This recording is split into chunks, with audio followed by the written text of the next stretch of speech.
श्री गणेशाय नमः।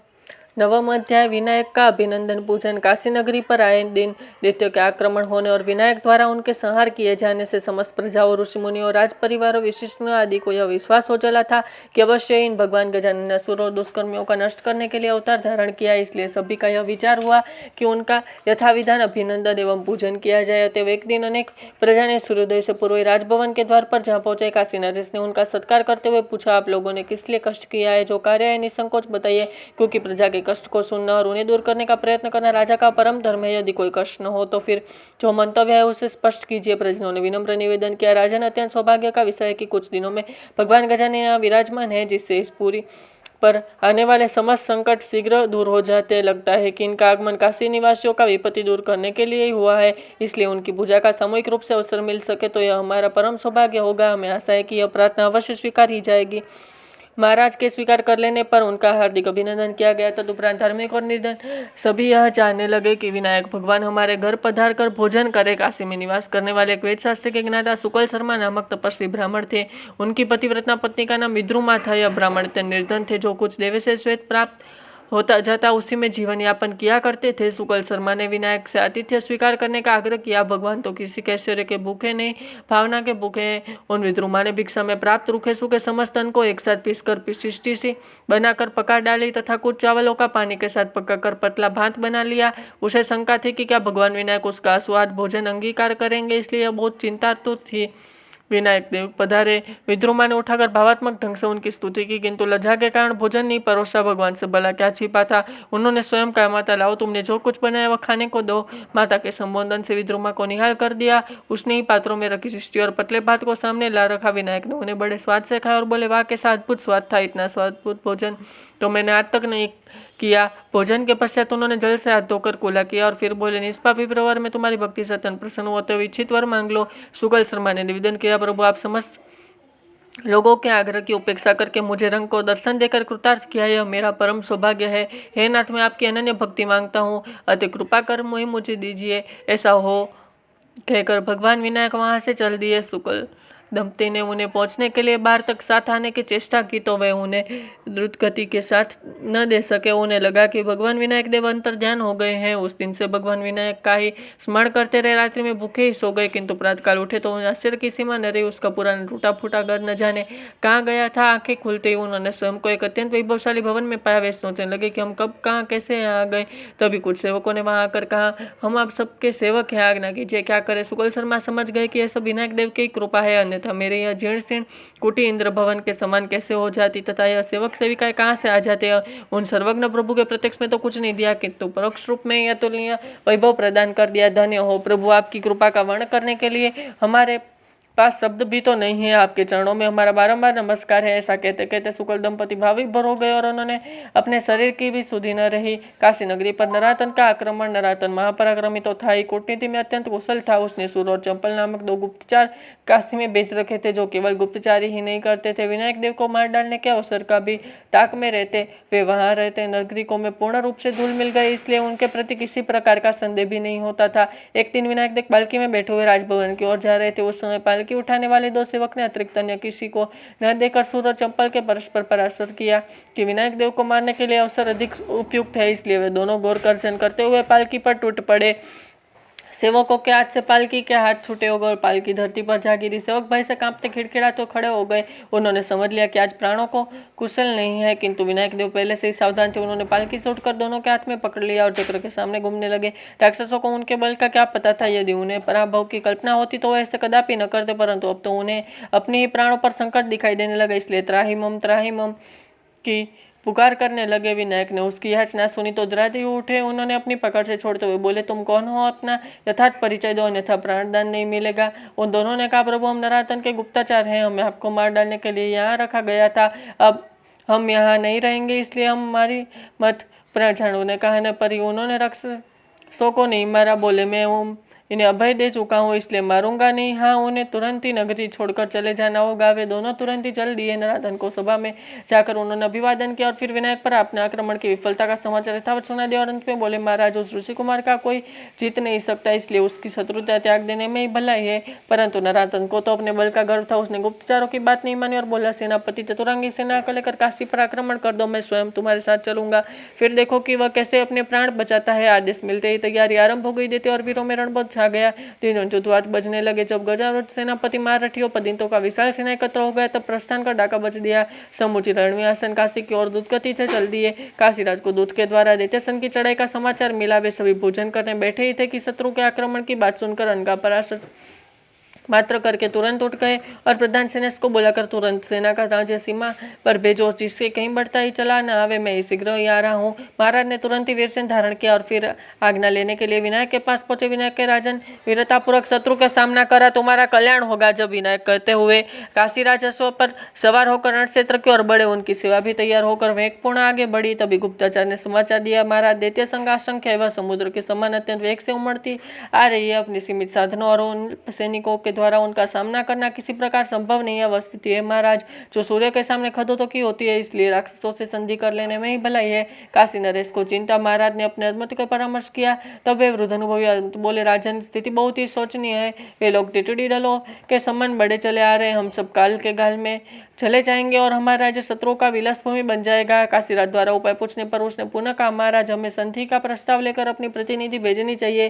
प्रबल शत्रु से निर्बल का युद्ध कितनी देर चलेगा? नीति वचन है, यदि सूत्र को अनुबल बनाना आवश्यक है तो उसके साथ सबोज प्रेम, संभाषण, कन्यादान, वस्त्रदान, धनदान, नमस्कार एवं स्तुति आदि में भी संकोच नहीं करना चाहिए। इसलिए यदि दैत्यराज विनायक को प्राप्त करके भी प्रसन्न होता है तो उन्हें भी दे देना अनुचित नहीं होगा। समी आत्मा तो सेनाध्यक्ष आदि ने वृद्ध मात्य की उक्त बात का ही अनुमोदन किया तथा सभी कहने लगे, महाराज, जैसे भी दैत्यराज प्रसन्न हो सके वह कार्य तुरंत कीजिए। अभी यह विचार चल नहीं रहा था कि काशी राज की सेना का घेर तोड़कर दैत्य समान ने तीव्र आक्रमण कर दिया। उन्होंने कहीं आग लगाई, कहीं लूटमार की और कहीं स्त्रियों का अपहरण कर दिया। सर्वत्र विपत्ति दुष्टाचार हो गई। चित्कर का कारण आकाश भी गुंजमय हो गया। अनेक महिलाओं का सत्वित नष्ट किया गया और अनेक महिलाएं अपने सत्व की रक्षा के लिए आत्मघात करने लगी। दैत्यसेन का विजय महाराज को अपनी प्रजा की दुर्दशा देखकर बड़ा दुख हुआ और वे अपने अमत और सेनापति को संबोधन करते हुए तीव्र स्वर में बोले, वीरों, अब संधि का समय नहीं है। जब तक हम जीवित है तब तक शत्रु को आगे बढ़ने और उत्पात मचाने से रोकना हमारा प्रमुख कर्तव्य है। शीघ्र पूर्वक आगे बढ़ो और अपने प्राणों की बाजी लगा दो। कायर बनकर मरने से तो युद्ध में प्राण देकर मरना ही श्रेयस्कर है। महाराज का इतना कहना था कि उनकी सेना तेजी से आगे बढ़कर शत्रु के समक्ष जा डटी। उसने दैत्य सेना को आगे बढ़ने रोक दिया। कुशल सेनापति से डटकर लोहा लिया, नल गाजर मूली के समान कटकट कर गिरने लगी। कुछ सेना नगर रक्षा के कार्य में जुट गई। उसने नगर में घुसे हुए दैत्यों को पकड़कर मार डाला। नारद को यह देखकर अत्यंत आश्चर्य हुआ कि काशीराज के अल्प सेना ने उसकी अत्यंत विशाल सेना को काट डाला। अब दैत्य सेना हथियार फेंक फेंक कर भागे रही थी। बहुत रोकने पर भी कोई नहीं रुकता था, परंतु काशीराज का सैनिक विजय गर्व में इतना गर्वित हो गया कि उन्हें अपनी सुरक्षा का भी ध्यान नहीं रहा। काशीराज स्वयं ही यह भूल गया कि दैत्यगण बहुत छली प्रपंची होते हुए हाहाकार भी पुनः आक्रमण कर सकते और हुआ भी यही। दैत्यसेन का शिविर पीछे हटाकर लगा दिया गया और काशीराज एवं उनकी सेना के प्रत्यक्ष गतिविधि पर दृष्टि रखी जा रही थी। अवसर पाते ही सैकड़ों दैत्य अनेक व्यू में घुसे और काशीराज को पकड़ कर ले गए। उनके साथ 2 अमाते पुत्र भी थे जो बंदी बना लिए गए। नरातक बहुत प्रसन्न था। उसने काशी में प्रवेश करने का विचार कर काशी नरेश और अमाते पुत्रों के बंदी वेश में आगे आगे पैदल चलाया और पीछे पीछे अपनी पूर्व गठित विशाल सेना को चलने का आदेश दिया। विजय मद में झूमती हुई सेना काशी में प्रविष्ट हो गई। उसके अपचर पर नगरवासियों के हृदय कांप उठे। लूटमार, अपहरण, सत्वनी, अग्निदाह आदि का तांडव आरंभ हो गया। देखकर काशीराज के तरुण सैनिकों में गलीन उत्पन्न हो गई और युद्ध के लिए कटिबद्ध हो गए। दैत्यगण राजभवन के समीप पहुंची। सुनी तो महारानी का हृदय कांप उठा। वे रोने लगी क्योंकि दैत्यों ने धन वैभव तो क्या लाज बचाने भी संभव नहीं था। महाराज को बंदी के समाचार पाते उनके विपरीत का पाड़ी दिया था। महारानी की करुण विलाप विनायक के कानों में पड़ा तो वह क्रोधित हो उठा। उन्होंने घोर गर्जन कर सिद्धि का स्मरण किया। वह तुरंत ही उपस्थित होकर बोली, क्या आदेश है देव? उन्होंने कहा, दैत्य बड़े चले आ रहे हैं और तुम आदेश पूछती हो। देवी, अपने कर्तव्य का स्वयं निश्चय करो। सिद्धि ने उनका महत्व समझ लिया। उनके संकेत मात्र पर अत्यंत भयानक मुख, हल जैसे दांत, सर्प जैसे जिहा, कुठार जैसे नख और पर्वत शिखर जैसे मस्तक वाले असंख्य वीरधारी सैनिक प्रकट हो गए। उन्होंने विनायक के समक्ष आकर मस्तक झुका और विनीत स्वर में निवेदन किया, परमेश्वर, हमें बड़ी भूख लगी और अन्न प्रदान कीजिए और कार्य बताइए। विनायक बोले, तुम समस्त दैत्य सेना को खा जाओ और फिर नरातन को मस्तक काटकर मेरे समक्ष उपस्थित करो। जो आज्ञा करते हुए वीर गर्जन करते हुए दैत्यसेन की ओर बढ़ चले और अपने तुरंत ही राक्षसों को काटना उदर्श करना आरंभ कर दिया। उनके सामने राक्षसी सेना गिनती फुटमुट हुई, प्राणविहीन होने लगी। किसी को कहीं भागने का अवसर नहीं था। अपने असंख्य सैनिकों और वाहनों का इस प्रकार बात ही बात में विनाश हुए देखकर नरातन व्याकुल हो उठा और दिव्य वीरों पर भयंकर वर्षा करने लगा, किंतु उसके सभी प्रयत्न निष्फल था। इसी समय दिव्य वीरों के प्रधान से नरातन को पकड़ लिया और उसने कहा, दुष्ट, मैं तुझे छोड़ नहीं सकता, चाहे तो तू अभी तेरा मस्तक पृथक कर दो, किंतु एक अवसर देने के लिए मुझे विनायक भगवान की सेवा में लिए चलता हूँ। अब भी गर्भ छोड़कर उनकी चरण शरण को प्राप्त कर ले तो समस्त पाप नष्ट हो सकते हैं। कहकर उसने नरातन को विनायक के समक्ष उपस्थित किया और चरणों में प्रणाम करते हुए बोला, प्रभु, आपके अनुसार इस दैत्य को समस्त सेना को अस्त कर लिया गया। यह राक्षस आपकी सेवा में उपस्थित है, इसे मोक्ष प्राप्त कराए और मुझे सोने के लिए कोई उपस्थित स्थान प्रदान करे। विनायक बोले, तो मेरे मुख में घुसकर जहाँ वह विश्राम करो। यह कहकर अपना मुख खोल दिया। तभी वह दिव्य पुरुष उनके मुख में प्रविष्ट होकर विलीन हो गया। काशीराज से विनायक के चरण पकड़ लिया और भावविभोर होकर स्तुति करने लगा। तमे वह ब्रह्मा विष्णु च महिषो भानुरेव च तवमे पृथ्वी वायुरक्षम विदुषो द्रुमा पर्वतन सहितम सिद्धा गंधवा यक्ष राक्षस है नाथ। आपी ब्रह्मा विष्णु शिवम सूर्य है, पृथ्वी वायु अंतरिक्ष दिशा वृक्ष सहित पर्वत सिद्ध गंधव यक्ष और राक्षस सभी कुछ आप यह समस्त जड़ चेतन समुदाय आपके ही रूप है। प्रभु, आप सर्वसमर्थ, सर्वधार, सर्वव्यापी तथा सर्वज्ञ है। तदुपरांत काशीराज ने विनायक देव का षोडोपचार पूजन किया और ब्राह्मणों को अनेक प्रकार दान दिए। सर्वत्र विजोल्लास में उत्सव मनाए गए, घर घर में मंगलाचर होने लगा। जिधर देखो विनायक भगवान की जय का घोष सुनाई दे रहा था। नरातन का संहार, नरातन को विघ्न देव की आज्ञा से राजभवन में बंदी अवस्था में रखा गया, उसके साथ सम्मान का व्यवहार किया गया तथा भोजन आदि की भी ठीक व्यवस्था रखी गई। लोगों ने कहा, इस दुष्ट को तड़पा कर भूख मार देना चाहिए, क्योंकि अत्याचारी को दंड दिया ही जाना चाहिए। विनायक ने कहा, इस प्रकार शत्रु का वध करना कायरता होगी। हमारा कर्तव्य है कि बंदी अवस्था में भी उसे कोई कष्ट न होने दे। इस प्रकार विनायक की आज्ञा का पालन किया गया। नरातन समझ गया कि यह बालक को ईश्वर भक्त तो है ही, जिसने दिव्य सेना उत्पन्न करके उसके द्वारा समस्त दैत्यासन को भक्षण कर दिया। यदि यह चाहे तो सभी कुछ कर सकता है, परंतु मुझे इसके साथ युद्ध तो करना ही चाहिए। यदि इसके साथ हाथ से मारा गया तो मोक्ष मिलेगा, अथवा यह मुझसे हार गया तो फिर मैं समस्त मनुष्य लोक का स्वामी रहूंगा ही। उसने विनायक से मिलने की इच्छा प्रकट की तो वे उसके समक्ष पहुंच गए। उन्हें देखते ही ऋतराज बोला, अरे बालक, तू तो बड़ा इंद्रजाल दिखाया, किंतु तू जानता नहीं कि मैं दैत्यगण स्वभाव से ही इंद्र चालिक होते हैं। अकेले मेरे से ही समस्त ब्रह्मांड कपेमान रहते हैं। मेरे भू विप्र मात्र से वायु चलती, वर्षा होती और काल की गति नियंत्रण में रहती है। सूर्य चंद्रमा भी मेरी आज्ञा के बिना गति नहीं कर सकते, तब तू मेरे क्या अनिष्ट कर सकता है। विनायक बोले, अब भी तेरा गर्व नष्ट नहीं हुआ। रे मूर्ख, तू अपनी सेना को नष्ट होती हुई स्वयं देख चुका है, फिर भी तेरे नेत्र नहीं खुले। उस समय तेरा पराक्रम कहाँ था, तब तू पकड़ कर ला गया। नरातन ने कहा, मेरे पराक्रम को चुनौती देता है मूर्ख, मैं तुम्हें अभी नष्ट कर दिए करता हूँ। यह कहकर वह ससा उठा और विनायक पर झपट पड़ा। तभी काशी नरेश ने उसे ललकारा, निर्जल, अब भी तेरा अहंकार मरा नहीं।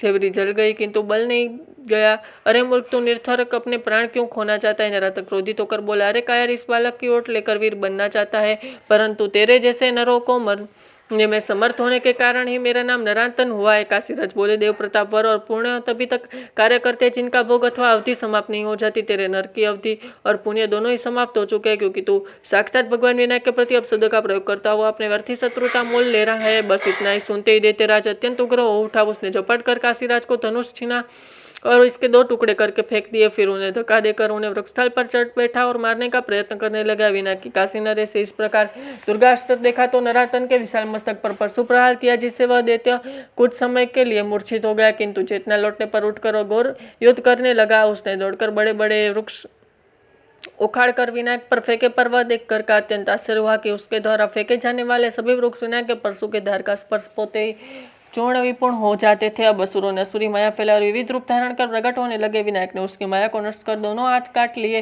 किंतु वर प्राप्ति के कारण उसके नवीन हाथ उत्पन्न हो गए। विनायक ने उसके मस्तक काट दिया, किंतु वह भी नया उत्पन्न हो गया। इस प्रकार उसके साथ और मस्तक बार बार कटने पर वह नवीन उत्तम हो जाता था। इस प्रकार वह दैत्य किसी भी प्रकार वश में नहीं आ रहा था। यह देखकर विनायक देव ने तीक्ष्ण बाणों को मार में उसके दोनों पांव पकड़ दिए और वे पांव तुरंत ही आकाश मार्ग में उड़ते हुए स्वर्ग में देवांत के समीप आ गिरे। इधर उसके पांव भी नवीन निकले हुए और उन्होंने उसका मस्तक मुठ काटा, जो कि उसके पिता रुद्रदेव के सम्मुख जाकर गिरा। दैत्यराज को नवीन मस्तक की पुनः प्राप्ति हो गई। देखकर विनायक देव ने सोचा कि अब तो अन्य उपाय से वश में करना होगा। उसने तुरंत ही मोह शास्त्र का प्रयोग किया, जिससे दैत्यराज इतना मोहित हो गया कि उसने दिन रात्रि का भी ध्यान नहीं रहता। वह यह नहीं समझ पा रहा था कि जिस बालक से युद्ध कर रहा हूँ वह स्त्री या पुरुष अथवा मनुष्य है या पशु। तभी उसे धन आया। जब भगवान शंकर ने वर प्रदान किया था तब अंत में यही कहा था कि तेरी मृत्यु तभी होगी जब मति भ्रम उत्पन्न हो जाएगी। उसने सोचा तो यह मेरा मरणकाल उपस्थित है, वस्तु उसका मरणकाल ही था। भगवान विनायक के विराट रूप धारण कर लिया और नरातन के हाथों उठाकर पुष्प के समान मसल डाला। इस प्रकार दैत्यराज पर स्थिर बिखर गया और उसके प्राण पैकरू उड़ गए। पिता रुद्रदेव को तो ना काशीराज प्रसन्न हो गए, सर्वत्र उल्लास छा गया। विनायक भगवान की जय कर घोष गूंज उठा। सभी ने उसके चरणों में प्रणाम किया और इनके विधिवत पूजन कर महाराज के ब्राह्मणों को उनकी इच्छित वस्तुएं दान दी। इस प्रकार नरेतन के मरने से धरती का आधा बोझ उतर गया। उधर विप्र रुद्रकेतु और उसकी साध्वी पत्नी शारदा ने अपने प्रतापी पुत्र को कटा हुआ मस्तक देखा तो अत्यंत ही व्याकुल उठे। आरंभ में तो उन्हें अपने पुत्र का आचरण अच्छा नहीं लगा, किंतु त्रैलोक्य विजय कर लेने का और सर्वत्र समय स्थापित कर लेने के कारण उसकी प्रसन्नता दूर हो चुकी थी। रुद्रकेतु और शारदा दोनों ही नरातन के लिए विलाप करने लगे। फिर वे देवातन के पास स्वर्ग में पहुंचने, जहाँ देवातन भी अपने अनुज के दोनों कटे हुए पांव देखकर चिंतातुर हो रहा था। उसने गुप्तचार भेजकर पता लगा कि मृत्यु का विश्वास होने पर वह फिर रोने लगा। तभी उसने अमात्यों ने कहा, महाराज, युद्ध क्षेत्र में हार या जीत तो होती है, शत्रु के प्राण लेना या अपने हाथों स्वयं मर जाना सामान्य बात है। फिर पृथ्वी तो आयु भी 100 वर्ष की ही मानी जाती है, इसलिए अब न मरते 27 होने पर तो मृत्यु आ ही सकती है। इसलिए अपने भाई की मृत्यु का शोक न करके शत्रु से प्रतिशोध करना चाहिए। देवातन को भी प्रतिशोध की बात समझ में आई और उसने अपने माता पिता से कहा, जो कुछ हो गया वह मिट नहीं सकता, इसलिए शोक का त्याग और मुझे आज्ञा दीजिए कि शत्रु का वध करने के लिए स्वयं जाऊं। आप विश्वास कीजिए कि मैं इसे अवश्य मार डालूंगा। मेरी भ्रुकुटी का वक्रता देखकर त्रिलोकी कांप उठती है। तब वह बेचारा अल्प बालक काशीराज उस बालक की रक्षा कैसे कर पाएगा, यह कहकर उसने घोर गर्जना की और अमात्य एवं सेनापतियों को बुलाकर सेना तैयार करने का आदेश दिया। कुछ ही समय में विशाल दैत्य सेना प्रस्थान के लिए तैयार हो गई। कुछ का डका बज उठा और दैत्य की हलचल से ब्रह्मांड कांपने लगा। जय श्री गणेश।